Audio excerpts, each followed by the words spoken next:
começar essa manhã muito bem, eu vou pedir para o Luiz nos dirigir numa oração. Pode ser, Luiz? Sim, com certeza. Vamos orar. Querido Deus e amado Pai, queremos te dar graças primeiramente, Pai, pelo dom da vida. Todos os dias somos acrescidos da sua misericórdia sobre nossas vidas, Pai. E já tão cedo que nos alegramos, porque vemos o seu cuidado conosco. Pai, queremos te pedir que esteja guiando o Ranieri nesse momento que ele vai nos falar sobre a tua palavra, que ele seja um homem inspirado pelo Senhor através do Espírito Santo. Tudo que ele for nos conduzir, para nos ensinar, seja a tua plena vontade para nossas vidas. E que nós também, Pai, estejamos com os nossos corações abertos, nossos ouvidos atentos, para podermos apreciar, Pai, a transformação que o Senhor tem através das tuas sagradas escrituras para as nossas vidas. E a partir disso, Pai, também possamos ser agentes transformadores da vida de outras pessoas, todos aqueles que ainda não conhecem o teu evangelho. Fica conosco, Pai, nos abençoe, nos dá um dia de contentamento, um dia de alegria, de plenitude na presença do Senhor. Por tudo que o Senhor já tem feito e tudo que o Senhor ainda fará, em nome de Jesus Cristo, Pai, o nosso Senhor e Salvador, é que oramos e agradecemos. Amém. Amém. Muito obrigado, Luiz. Eu tive alguns desafios para chegar até essa aula. Um deles é que meu computador pifou completamente. Isso na sexta-feira, à noite. E eu tentei recuperar meu computador na sexta, no sábado. Eu já estava quase desistindo dele. Mas aí tinha planos B. Plano B era ir para a casa de um irmão, fazer toda a aula de lá, pegar um computador emprestado. E o outro plano, que eu vou deixar na manga aqui, caso esse computador pife, é mandar esses slides para alguém que pode gerenciá-los por mim e eu fazer essa aula pelo celular, pelo smartphone. A gente consegue fazer pelo Zoom completamente pelo smartphone e alguém compartilha essa tela comigo. Eu posso mandar esses slides para quem? Você pode mandar para mim esses slides. Você vai ficar de castigo comigo na aula aqui o tempo todo? Fico. Vai ser terrível, mas eu fico. Eu sei, mas eu vou orar por você. Eu vou mandar... Paga em cuscuz depois. Opa! Aí tem que ir lá na casa do seu Adeildo aqui. Então, você está falando para você mandar os slides para mim e eu compartilhar na tela, né? Isso se meu computador der defeito, certo? Como plano B. Mandei para você no WhatsApp. Se eu cair, se o computador pifar, tem esse plano B que você está como um backup aí dos slides que eu vou exibir hoje. Tá jóia. E aí a gente faz eu faço daqui pelo smartphone. Antes de começar, deixa eu me falar uma coisa. Só tira ela ali para você. Eu queria pedir para os irmãos desligarem os seus microfones.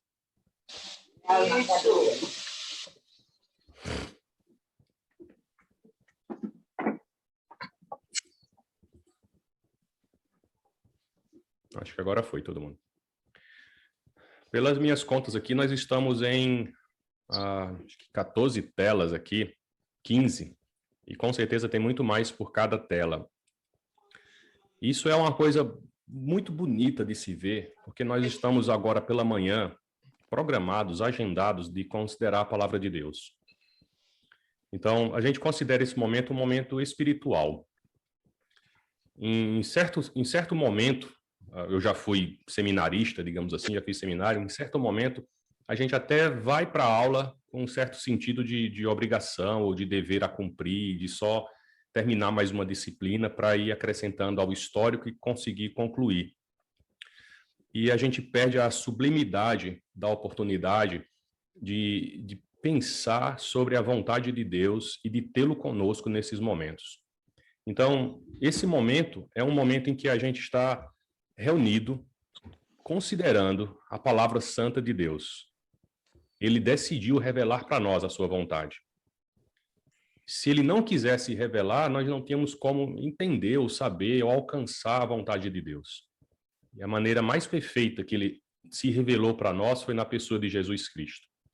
O autor de Hebreus até vai dizer que Deus se manifestou, se revelou de várias formas por várias pessoas, mas nesses últimos tempos tem se revelado por meio de Jesus Cristo, que é o resplendor da glória, em outras passagens vai dizer, né? É o ser exato de Deus, aquele que está nos revelando a perfeição de Deus para cada um de nós. Então, a gente vai ver hoje o livro de Tiago, e Tiago dá muita ênfase na prática da palavra, e é algo importante, principalmente no contexto da Sercris, no contexto de um seminário, e até no Ebenezer, onde eu fiz, onde facilmente as escrituras se tornam um livro a ser analisado de maneira técnica. E a gente considera o livro, às vezes, de maneira muito técnica, e não como uma mensagem a ser obedecida. Então, para essa manhã, para esse início de pensamento sobre as cartas gerais, eu estou fazendo um chamado para mim e para você, para considerar as escrituras como a mensagem de Deus a ser obedecida. Vai ser revelado para nós a palavra do Senhor, e eu sei que vai tocar as nossas vidas, vai mexer conosco, vai mexer com áreas em que ainda não estão perfeitamente direcionadas segundo a vontade de Deus, ou tem caráter de Cristo que a gente quer colocar em prática em nossas vidas. E nós estamos cooperando junto uns com outros nesse objetivo, nesse crescimento. Essa reunião, esse momento, nós também somos responsáveis uns pelos outros. Responsável para edificar, responsável para motivar. Nós não estamos em competição, mas estamos em harmonia como um corpo, como uma família, lutando, estimulando uns aos outros para que ninguém caia da fé e que todos cheguem à plenitude e à altura de Jesus Cristo. Vocês são especiais e vocês são importantes. Jesus, o Mestre, verteu seu sangue naquele madeiro por cada um de vocês. E ele considera tê-los eternamente nos céus. Não é algo só que é uma ideia. É algo real, é concreto para Jesus Cristo. É questão de vida ou morte. E isso custou muito caro para ele. E essa importância tem que ser incutida em nossa mente, em nosso coração, não só na condução da nossa vida, mas na condução da vida dos irmãos, na sua vida para com o outro. Então, para que todos aqueles que já completaram muito anos de fé, a carta de Tiago é muito importante porque fala sobre uma transformação pessoal, sobre desafios, sobre provas. E a Bíblia deveria ser obedecida na proporção que é estudada. E a gente estuda muito no seminário. E se a Bíblia é obedecida na proporção em que a gente estuda, louvado seja Deus. Que grandes homens e mulheres de fé nós seríamos, irmãos. Se o que a gente já conhece das Escrituras fosse a mesma quantidade do que a gente já obedece. Então, eu quero endereçar essa mensagem a mim e a vocês. De termos a diligência, a vontade de conseguir colocar em prática aquilo que a gente vai ver. Eu vou compartilhar a minha tela e vocês fiquem à disposição para fazer alguma pergunta, algum comentário, tá bom? Vocês podem desmutar o microfone e falar comigo aqui. Vocês conseguem ver a tela compartilhada aqui? Faz assim um joinha que eu já sei que vocês estão... Beleza. Cartas gerais vai ser um estudo sobre as epístolas de Tiago, Judas, 1ª, 2ª e 3ª João. Existem mais cartas gerais? Sim, existem. Eu sei que alguns de vocês já pagaram 1ª e 2ª Pedro. Essas cartas de 1ª e 2ª Pedro fazem parte dessas cartas gerais. De maneira mais abrangente, as cartas gerais incluiria Tiago, 1ª e 2ª Pedro, 1ª, 2ª e 3ª João e Judas. De maneira mais ampla, até Hebreus e Apocalipse poderia fazer parte das cartas gerais. E eu vou explicar por que essa nomenclatura e por que essas cartas de Hebreus e Apocalipse não estão nesse conceito de cartas gerais. A minha ideia é esse calendário aqui para as semanas. Nós vamos ter essa introdução de 9 às 10, aí para o horário de vocês, né? Não, é isso, né? Porque aqui são 10 horas já. Depois a gente vai vendo capítulo por capítulo a cada hora. Então, vamos ver primeiro o livro de Tiago, depois uma introdução para João, primeira, segunda e terceira João, e depois, finalmente, o livro de Judas. Eu queria gastar mais tempo em Judas, porque Judas é um livro muito negligenciado. Eu diria que Judas é o livro menos estudado da Bíblia, junto com Cântico dos Cânticos.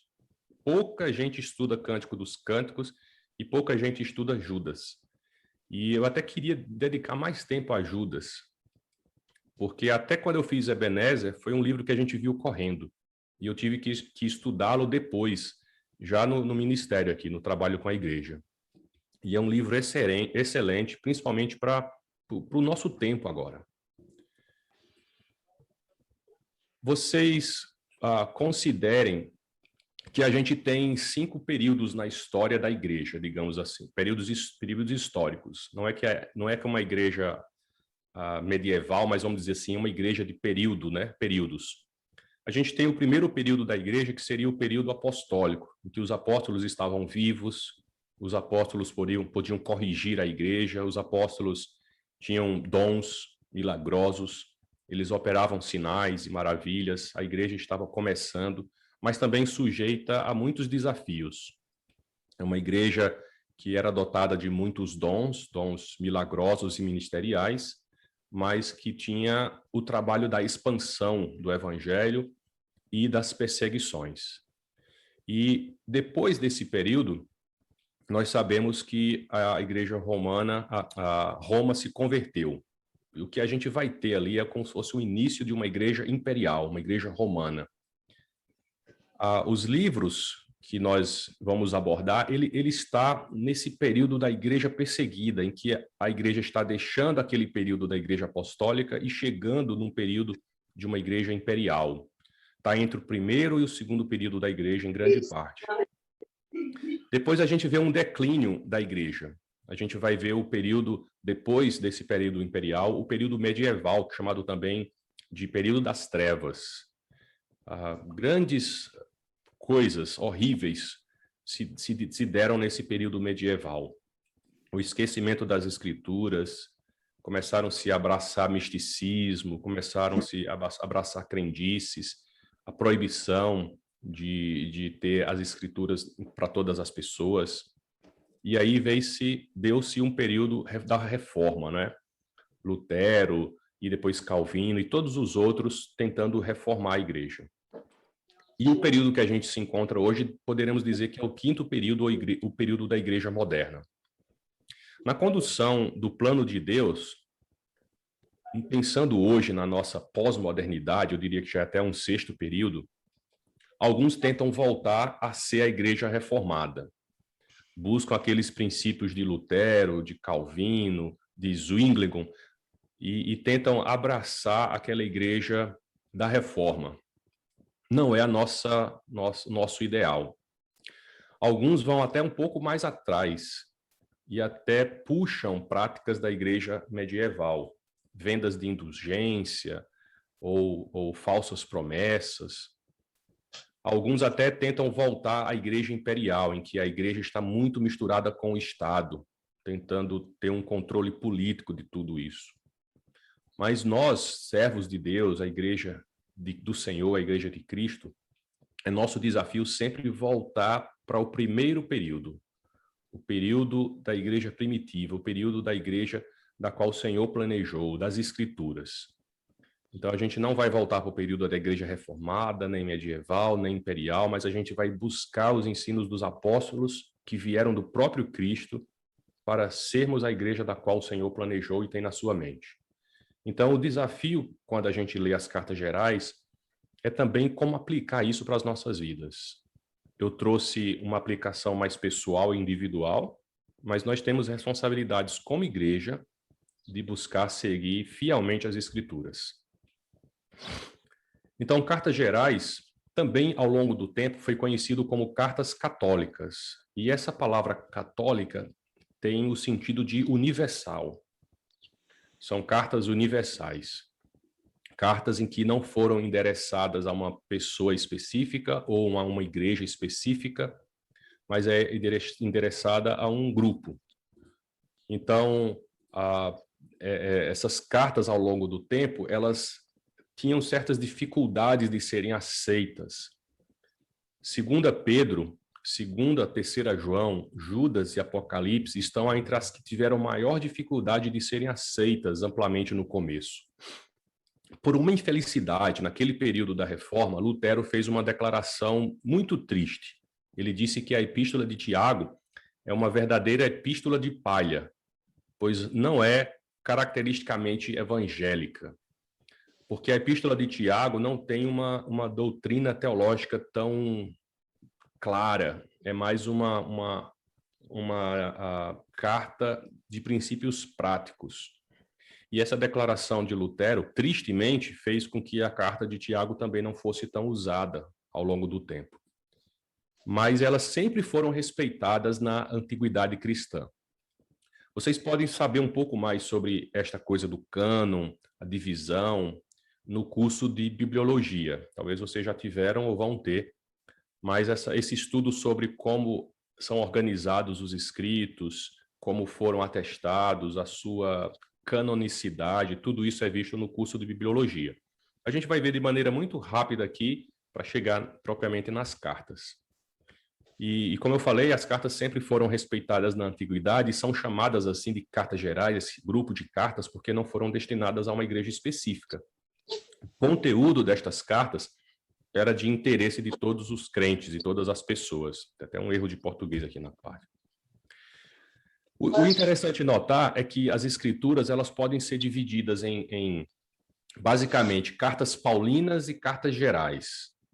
E todas elas têm esse número de 7, ou 7 grupos de cartas. As cartas paulinas elas são conhecidas como o apostolado do Ocidente. É Paulo levando a mensagem aos gentios, aqueles que estavam no Ocidente.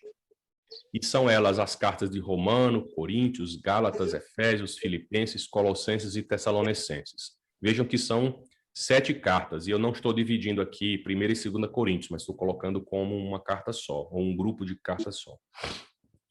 As 7 cartas gerais já é mais um apostolado do Oriente. Ele fala muito mais aos cristãos judeus ou a um lugar que é da região oriental. E estas cartas são Tiago, 1ª e 2ª Pedro, 1ª, 2ª e 3ª João e Judas. Essa divisão aqui que eu estou falando, essa organização, é uma organização clássica.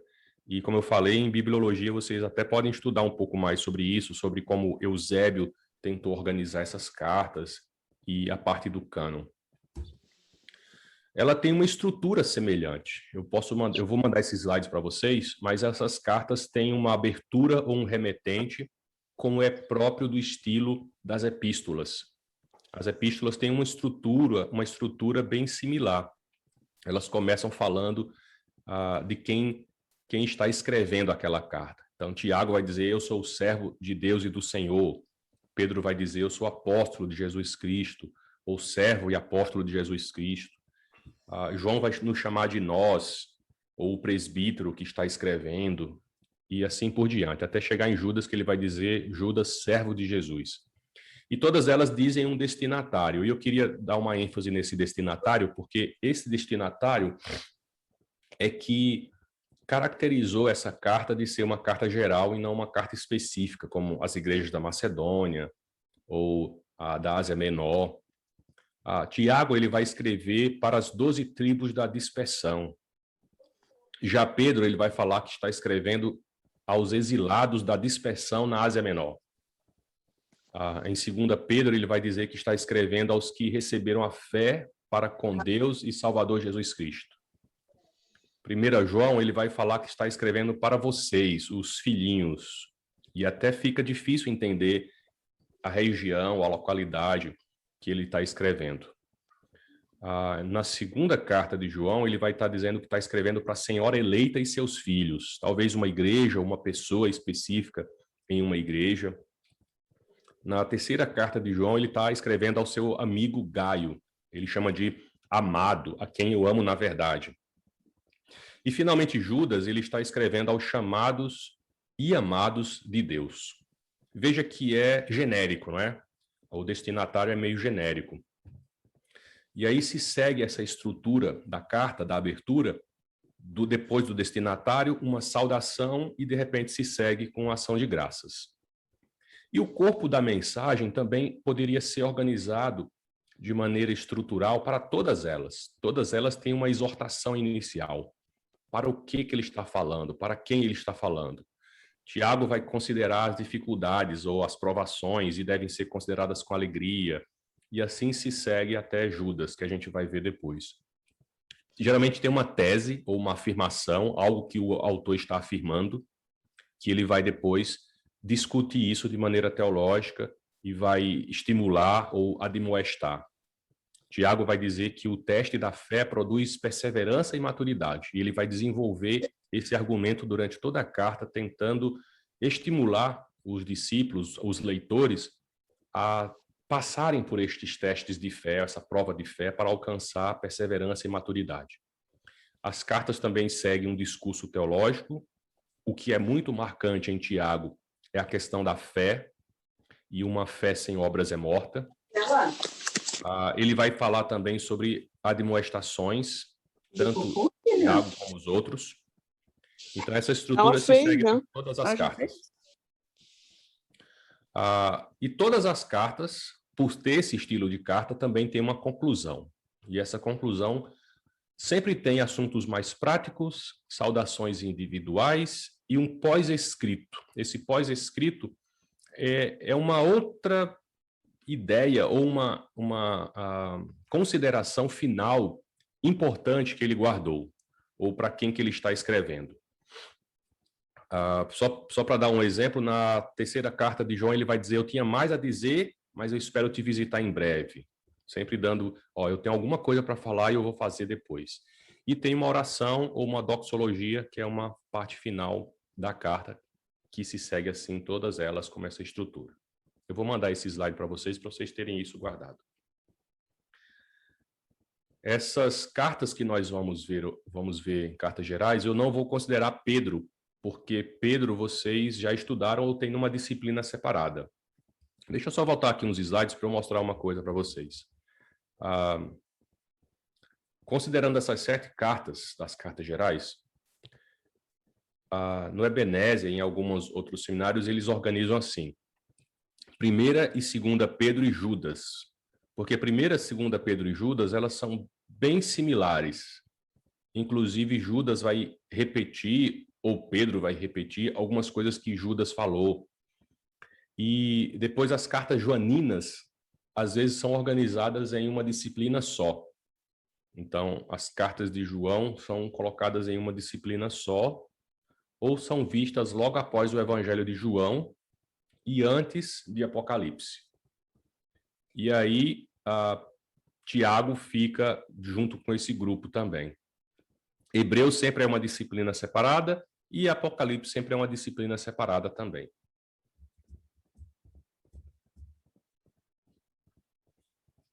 Harmonizando a ideia de cada uma delas, Tiago vai falar sobre a prova da fé em meio às dificuldades.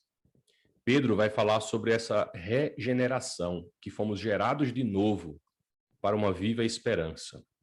Porque possivelmente os leitores de Pedro estavam passando por perseguições, e essas perseguições estavam tão severas que ameaçava a fé deles no quesito de abandonar a fé. Então, Pedro está falando a um fortalecimento da fé dos seus leitores e falando sobre uma vida segundo a piedade. A piedade é aquele caminhar segundo a vontade de Deus. Isso deve ser feito conhecendo a vontade de Deus. Tendo pleno conhecimento da vontade de Deus, a gente sabe como andar neste mundo. E Pedro também vai alertar sobre falsos mestres que entram na igreja para dividi-la. João vai falar muito sobre a comunhão com Cristo e que essa comunhão é baseada na santificação, baseada na palavra. E na sua 2ª e 3ª carta, ele fala muito sobre o amor na verdade, que nós devemos amar as pessoas na palavra ou na verdade, ou motivados pela palavra, é que nós devemos ter amor uns para com os outros. E Judas vai falar sobre a batalha da fé, porque dentro da igreja para a qual ele está destinando aquela carta existiam falsos irmãos ou homens ímpios. Deixa-me ver a hora aqui. Eu vou fazer uma breve introdução da carta de Tiago, e quando a gente for analisar a carta de Tiago, eu vou pedir para vocês terem uma Bíblia nas mãos para acompanhar junto comigo. Alguns até conseguem colocar na tela do computador, no celular, de maneira digital. Mas eu queria saber quem já estudou a carta de Tiago, ou numa escola dominical, ou num estudo de casa, ou de bairro, quem já teve contato com a carta de Tiago? E o que você pode falar do que já sabe sobre Tiago? Eu estudei no intensivo também sobre a carta de Tiago, foi ano passado, quando eu estava na missão com o Alan Dutton. E uma coisa que eu percebi é que é uma carta que você não tem muita dificuldade para colocar em prática, né? Tem muito exemplo prático para a vida, né, do dia a dia, sabe? São coisas muito... Eu vi um monte de princípio bem mastigado para a gente já trazer para nossa vida e já colocar, né? Que eu acredito que foi isso que Tiago tinha em mente, né? Quando deve ter escrito a carta, inspirado por Deus. Muito bem, obrigado, Alexandre. É isso mesmo, é uma carta muito prática. É conhecido como o Provérbios do Novo Testamento. Quem mais podia falar? Eu também participei do mesmo intensivo com o Alan Dutton. Eu achei interessante que a carta foi escrita já para cristãos que estavam dispersos, né? Então, a aplicação e o entendimento é um pouco diferente, né, para cristãos recém-convertidos, né, os gentios. Então, esse propósito também, eles estavam quase que abandonando a fé, né? Então, o propósito da carta era chamar eles de volta para o caminho, né, para o alvo. Então, essa carta nos alerta, né, em muitas situações.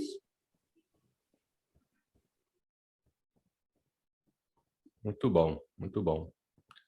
É isso mesmo. Luciano, não é? É Cian. Ah, Cian. É isso mesmo. E é uma carta para estimular aqueles que estão lutando contra adversidades. E eu vou dizer que são dificuldades externas, as perseguições, mas também internas, inquietações internas e pessoais que podem levar o discípulo a cair ou naufragar da fé. Alguém mais? Aniele,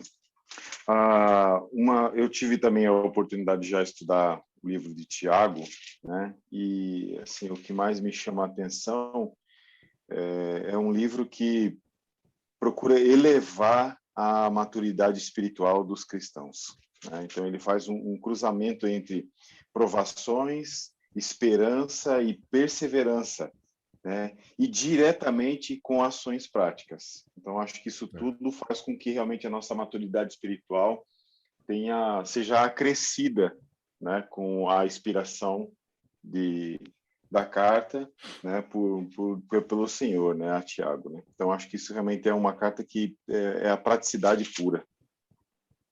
Verdade. Excelente comentário. É uma carta que é usada para o desenvolvimento da maturidade.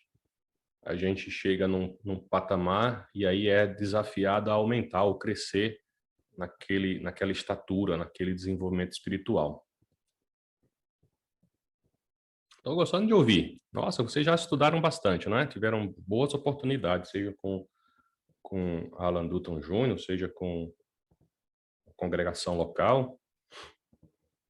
Quem mais? O que é que vocês sabem sobre Tiago? Pode ser até do filme que vocês assistiram. Não sei se tem um filme de Tiago. Daniele, eu também tive a oportunidade de assistir a aula com o Alan Dutton, né, de Tiago, e uma das coisas que eu nunca tinha reparado é que Tiago é meio irmão de Jesus, né? Acho que isso também é uma coisa assim que eu nunca tinha pensado nisso.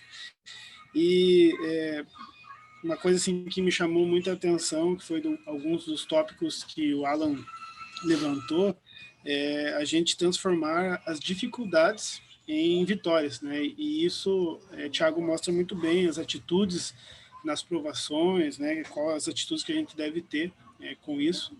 Então, isso também foi uma coisa que me chamou bem a atenção.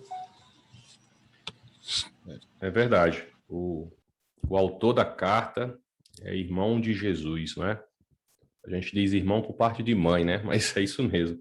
E ele não se refere a ele como o irmão de Jesus, mas como um servo de Jesus.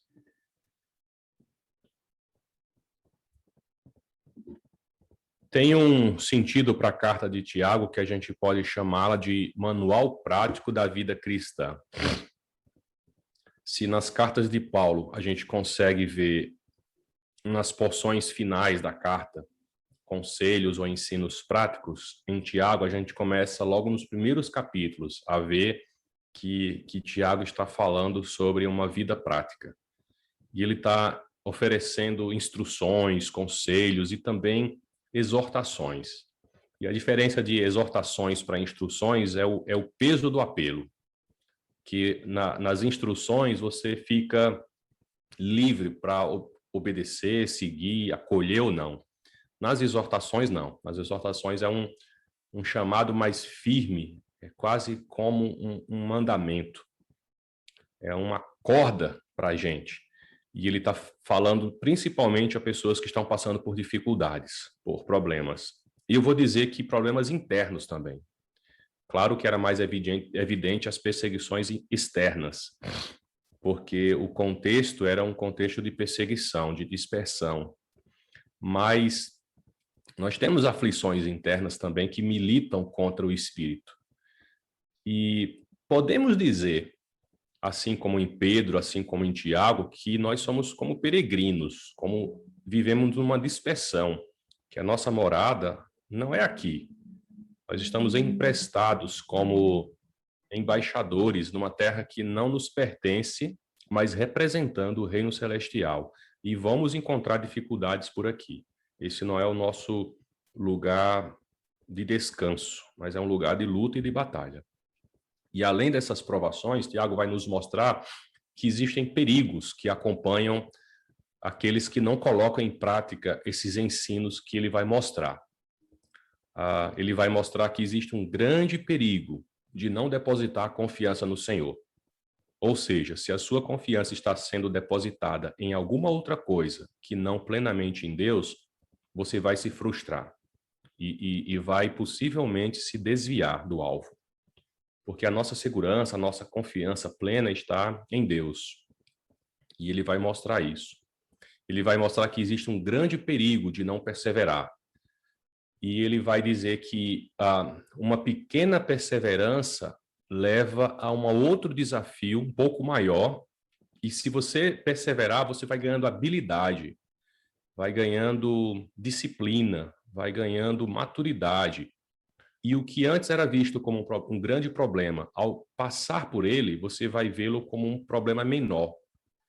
Então, aquilo que nos derrubava antes, e uma vez superada, nós estamos nos capacitando para desafios maiores. E não só desafios maiores, irmãos, eu vou falar de oportunidades maiores. Vai ser confiado a nós mais oportunidades, uma vez que formos fiéis nas pequenas oportunidades ou nas pequenas provações. Ele fala sobre o perigo do preconceito ou de considerar as pessoas de maneira diferente. Fala sobre o perigo das palavras impróprias, e ele vai dar um peso muito grande ao uso da palavra, ao uso da língua. E vai fazer essa associação de que nós temos um privilégio de usar a linguagem, de usar as palavras para abençoar ou para animar as pessoas, mas também pode nos desviar completamente do Senhor. Fala sobre o perigo do julgamento, falou sobre o perigo da amargura e fala sobre o perigo de deixar Deus de fora dos nossos planos. Tem poucas afirmações teológicas na carta de Tiago, por ser essa carta de cunho mais prático, mas ele faz afirmações muito contundentes, próprias de quem viu Jesus, próprias de quem andou com Jesus ou estava ao lado dele. Ele fala que Deus é o Pai das luzes. Vai falar que Jesus é o Senhor da glória. vai falar sobre a volta de Jesus, o que Jesus está voltando. E que nessa sua segunda vinda, nessa vinda de Jesus, Deus vai julgar toda a humanidade. Isso deve ser uma mensagem presente na nossa mente todos os dias. E uma grande questão teológica da carta de Tiago, que causou muita confusão aos teólogos no começo, confrontando inclusive com as cartas de Paulo, é a questão da fé e das obras. Eles não entendiam que Tiago estava falando sobre uma fé operosa, sobre uma fé em ação, não desqualificando a fé, mas colocando de que ela, se não for vista, se não for executada, se for uma fé só da mente, ela não é uma fé bíblica. E aí os críticos, logo no comecinho, né, nos primeiros momentos da igreja, não conseguiam entender ou fazer essa associação e até consideravam como se fosse um ensino diferente do ensino de Paulo, em que Paulo vai dar maior ênfase sobre a salvação pela fé unicamente, enquanto que Tiago parecia que estava voltando à lei, uma salvação pelas obras, mas de forma nenhuma isso. Ele está falando sobre a verdadeira fé, a fé bíblica, a fé obediente, operosa, versus a falsa fé, que é só a consideração mental da vontade do Senhor. Uma frase que eu poderia dizer sobre isso é que Tiago está dizendo sobre faça com que sua vida esteja de acordo com aquilo que você crê. A sua prática deve acompanhar aquilo que você crê, aquilo que você acredita. E tem vários desenvolvimentos para nós, ou várias etapas ou fases para o desenvolvimento. O primeiro deles que Tiago vai expressar é essa questão das provações. E quantas provações a gente precisa? E em que graus diferentes a gente precisa de uma provação para poder amadurecer? De fato, a gente tem que experimentar alguns desafios em nossa vida para sair do conforto, para ser motivado ou estimulado a um crescimento. E as provações aparecem na carta de Tiago como esse incentivo para o crescimento, e a gente vai precisar de alguns incentivos para o crescimento e, às vezes, profundidades desse crescimento. Ele vai falar sobre um segundo momento, que é um momento da paciência, ou seja, de esperar em Deus com confiança e perseverança. A provação, uma vez vencida, vai levar à perseverança. E você colocando isso em prática, chega à maturidade ou à sabedoria, que é o objetivo de Deus para o crescimento do seu reino, que sejamos sábios, que sejamos maduros, que a gente consiga discernir as coisas do Senhor.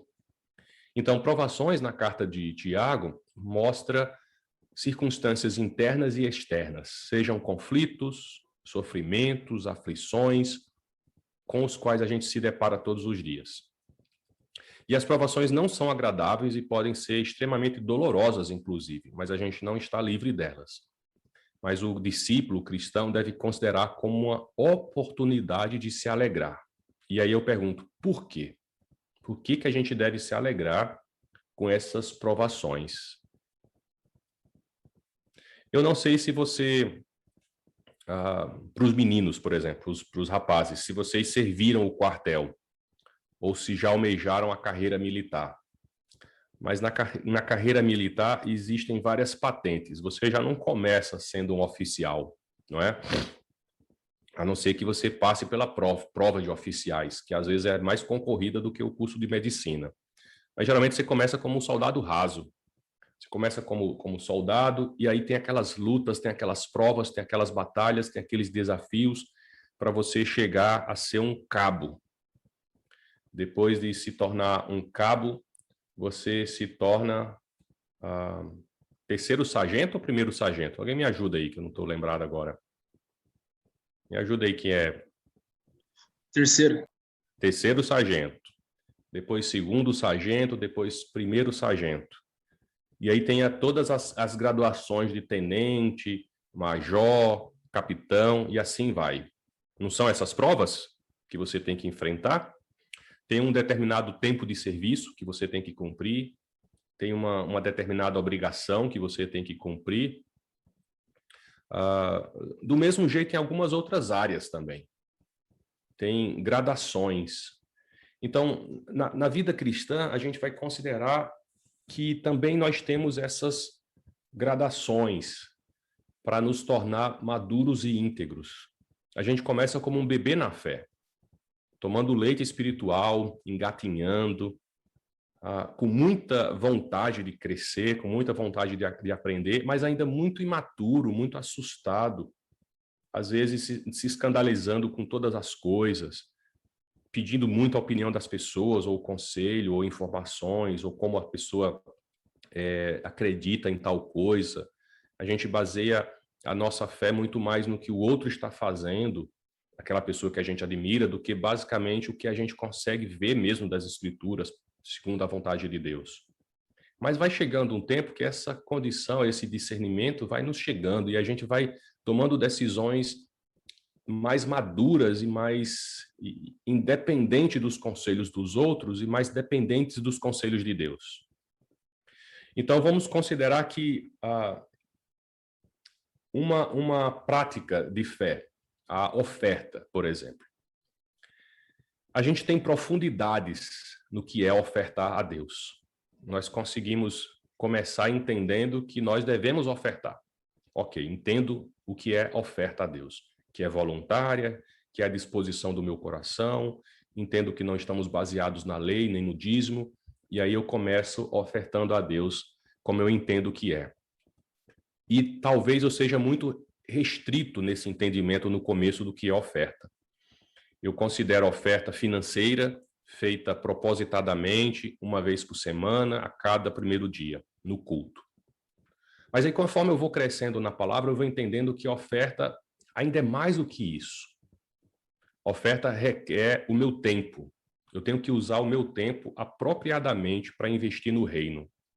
E aí eu considero a oferta financeira, mas acrescento a ela outro tipo de oferta. Eu separo um tempo do meu dia, da minha agenda, para me dedicar ao serviço da igreja. Eu me disponho a ter um estudo bíblico, eu me disponho a fazer uma visita, eu me disponho a ensinar, eu me disponho a acolher, eu me disponho a ser hospitaleiro. Eu estou usando o meu tempo e o que eu conheço para compartilhar com os meus irmãos. Aí eu já entendo num terceiro momento que eu devo incluir a minha casa nisso. Eu devo usar os meus bens para isso. O meu carro está incluído nisso, a minha casa está incluída nisso. E aí as coisas que eu tenho não são propriamente minhas, mas são para usar para o reino. E aí eu já vou ampliando a minha ideia sobre oferta. E aí eu já vejo que eu posso viver com menos e que as coisas que eu uso para mim mesmo não trazem benefícios para o reino. Então, ao invés de comer um cachorro-quente sozinho, eu digo, por que não chamar um irmão para comer comigo? E aí eu compartilho aquele momento, aquele cachorro-quente, aquela oportunidade com aquele irmão e começo a integrar os irmãos, as pessoas na minha vida com o que eu sou, com o que eu tenho. E aí eu sou desafiado a ofertar um pouco mais financeiramente e investir um pouco mais na obra. Então, o que eu quero dizer com isso, com esse exemplo, é que assim como na progressão da vida militar, que é esse exemplo que eu usei no começo, a gente tem progressões na nossa vida espiritual em cada ponto dela. A gente pode ter como exemplo o perdão. Eu entendo a primeiro momento o que é o perdão, mas aí eu posso ter profundidades desse perdão. E cada uma destas coisas são provas para nós. A Sercris vai ter, ao final de cada disciplina, uma prova. Se você passar por ela, você foi aprovado naquela disciplina. Mas ainda não significa dizer que você foi aprovado na Sercris. Tem que completar todas as provas de todas as disciplinas e ser aprovado em tudo para depois ser aprovado na Sercris. Então, vamos considerar que na nossa caminhada cristã, vamos ter diferentes provas. Vai começar mais fácil e depois vai ficando mais difícil. Mas a prova final, que a gente deve ser aprovado, é ser alcançado com fé quando Jesus voltar ou quando na nossa partida. Não sei se ficou claro isso. O que é que vocês podem comentar com relação a isso?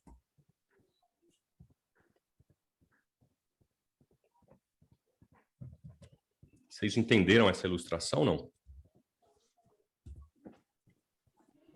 Entendi, e eu estava lendo aqui na Bíblia de Estudo MacArthur, ela tem uma referência a um texto de 2 Coríntios, capítulo 12, que Paulo fala que para impedir que eu me exaltasse por causa da grandeza dessas revelações, foi-me dado um espinho na carne. Então, de certa forma, uma provação, uma dificuldade, trouxe um grande benefício para Paulo, né? Que ele não se exaltasse. Então, eu vejo, assim, as provações como partes boas, né? Ensinos dolorosos e difíceis, mas que trazem grande proveito. Isso, para humilhar ou diminuir o eu e engrandecer Cristo em mim, Cristo em minha vida. Então, a gente está sempre no desafio de humilhar a carne para glorificar o Espírito, para que a gente diminua e que Jesus cresça em nossas vidas. E se a gente não estiver consciente disso, se a gente tiver uma vida no piloto automático, meus irmãos, não só a gente não vai crescer, como a gente vai ser dificuldade para o outro e a gente pode naufragar na fé. Não só a gente não vai ajudar ou contribuir na vida do irmão, como a gente vai ser um peso para ele, um peso para a igreja. E tem muita gente pesada para a igreja. E eu não tô falando de irmãos imaturos ou novos na fé. Eu estou falando de velho barbado, dando trabalho, problema, em que já deveriam ser mestres, ajudando, contribuindo com a obra, estão sendo como âncoras para o crescimento da igreja. E Tiago vai falar sobre isso um pouco lá na frente, sobre a responsabilidade de quem ensina, ou o desafio da maturidade cristã. Então, eu tenho que estar disponível, maduro, para o que Cristo quer fazer através de mim, ou por mim, na vida das outras pessoas. A gente tem um trabalho do Senhor, que é levar o evangelho para a salvação de todos, inclusive para o estímulo da fé dos nossos irmãos. Tem irmãos na igreja que é de alta manutenção, que você tem que dar atenção o tempo todo, e sobrecarrega. Nós não podemos ser essas pessoas. Devemos ser aqueles que ajudam a levar o fardo pesado uns dos outros e não ser um fardo para os outros. Mas é bem isso mesmo. Deixa-me falar sobre a autoria. Vocês já falaram sobre... A gente tem 10 minutos antes de a gente dar um intervalo. Ao longo do entendimento dessa carta, da construção bibliográfica delas assim no cânon, vários autores foram considerados. Entre eles, Tiago, filho de Zebedeu, que era um dos 12. O problema de considerar Tiago como autor da carta de Tiago é que Tiago, filho de Zebedeu, morreu muito cedo. Ele morreu lá em Atos 12, versículo 2, por volta do ano 44, ano Domini, né? Ano do Senhor. Então, é uma impossibilidade ser Tiago, filho de Zebedeu. Alguns consideram Tiago, filho de Alfeu, que é outro apóstolo. Marcos, capítulo 3, versículo 18. Se não estou enganado, a Igreja Católica considera que Tiago, da Bíblia, das Escrituras, o autor dele é Tiago, filho de Alfeu. E por que eles consideram isso? Porque para eles é difícil aceitar que Jesus teve irmãos, que Maria teve outros filhos. A Igreja Católica tem esse dogma de Maria sempre virgem, imaculada, e a impossibilidade dela de ter outros filhos trouxe a impossibilidade de que a carta de Tiago tenha sido escrita por um irmão de Jesus. Então, ele vai considerar os irmãos de Jesus como primos e vai considerar que o autor dessa carta seja Tiago, filho de Alfeu. Em outras passagens, vai chamar esse Tiago, filho de Alfeu, como Tiago o menor, irmão de um certo José. Mas existem poucas menções de seu nome. Ele não tem uma posição muito forte, assim, nas Escrituras.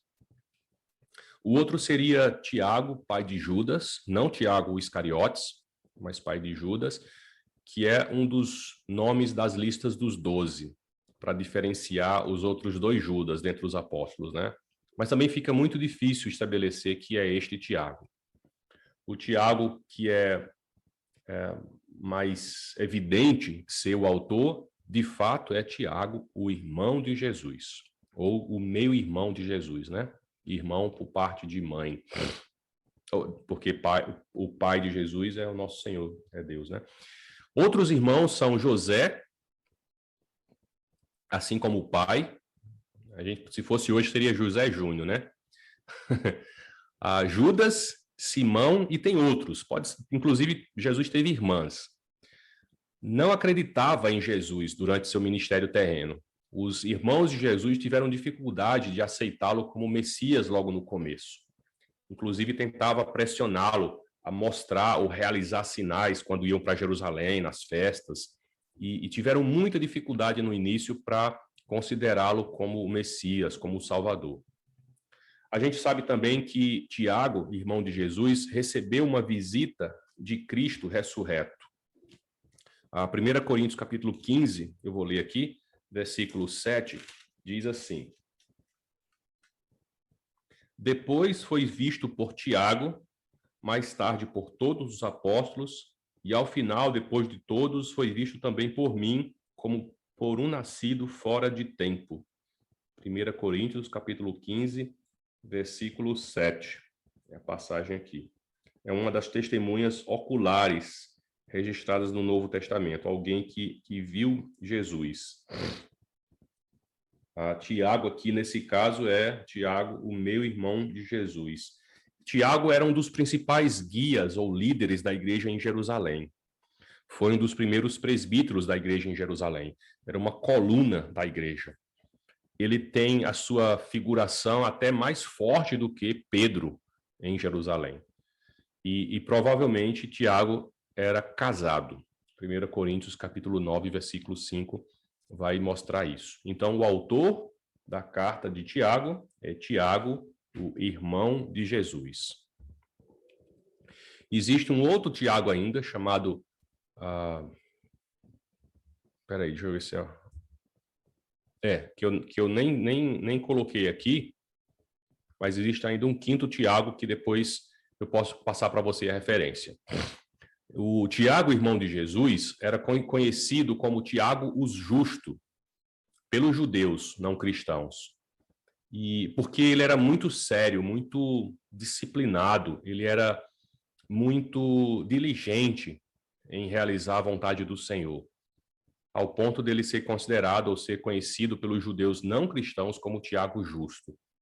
Boa parte da sua história, fora das Escrituras, é encontrado pelo historiador Eusébio de Cesareia.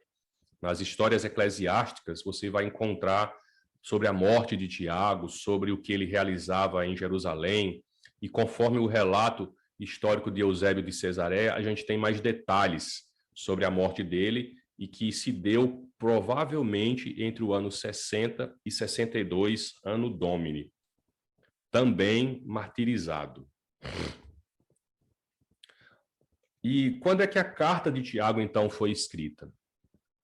A grande possibilidade é que seja uma carta bem recente, assim, logo após a morte e a ressurreição de Jesus, logo nos primeiros anos. Está datada entre o ano 45 e 48, o ano Domini, o ano do Senhor, depois de Cristo. E a gente pode ver algumas evidências internas na carta para essa data tão nova assim, né? Um deles são problemas econômicos, problemas na região. É citado, por exemplo, fome ou dificuldade na região, o que a gente consegue ver em Atos capítulo 11, versículo 28, que no ano 46, ano Domini, ocorreu sim essa grande fome em Jerusalém, inclusive com o pedido de ajuda. E Paulo, boa parte das suas cartas, né, vai fazer, a Coríntios, por exemplo, vai fazer essa coleta para ajudar os irmãos na Judéia que estão passando essa dificuldade. E tem esses conflitos entre ricos e pobres, entre ajudar aqueles que estão precisando e os pobres também ficarem pedindo muito. Na carta a gente vê conflitos na Judéia. É possível que esses dispersos tenham sido após o martírio de Estevão, lá no ano 44 depois de Cristo. Uma vez que Estevão foi martirizado, a igreja, que era grandemente baseada em Jerusalém, e naquele primeiro momento era só lá, foi dispersa e alcançou outras regiões. Não existe uma discussão sobre a graça e a lei, e esta ausência na discussão da graça e da lei nos mostra que essa carta é recente.